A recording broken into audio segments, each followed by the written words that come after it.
Në kuadër të programit të USAID-it për sundim të ligjit, është përuruar të njëjtën gjykata model e Glogocit. Gjykata Glogocit është një zeta me radhë që shndërrohet në gjykatë model, pas renovimit të mbështetur nga qeveria Kosovës, Shteteve të Bashkuara të Amerikës dhe Norvegjisë. Ceremonia e inaugurimit të gjykatës së Glogocit nisi me prerjen e shiritit dhe vazhdoi me një diskutim rreth rolit të gjykatave në garantimin e zgjedhjeve të lira dhe demokratike. Për të mirat që sjell ky investim folën Hamdi Ibrahimi, kryetari i gjykatës themelore në Prishtinë, dhe Enver Peci, kryesues i Këshillit Gjyqësor të Kosovës.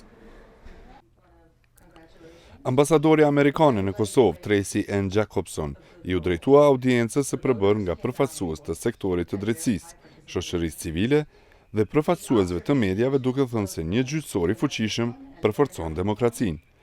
Ajo pastaj foli për rëndësinë e zgjedhjeve të fundit në ngritjen e besimit të votuesve. Ajo lavdëroi edhe partitë politike.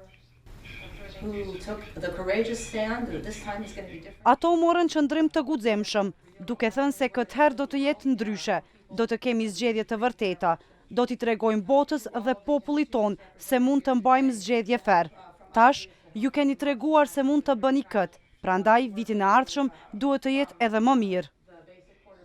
Gjykata e Glogocit nga ky renovim ka fituar 2 salla të gjykimeve, nga një sallë sa ka pasur më herët. Stafi administrativ është zbartur në kat të parë, ku qytetarët kanë mundësi të kenë qasje në punën e tyre. Gjykatat model, sipas programit të USAID-it për sundim të ligjit, ofrojnë shërbime të hapura, efikase dhe qasje për të gjithë.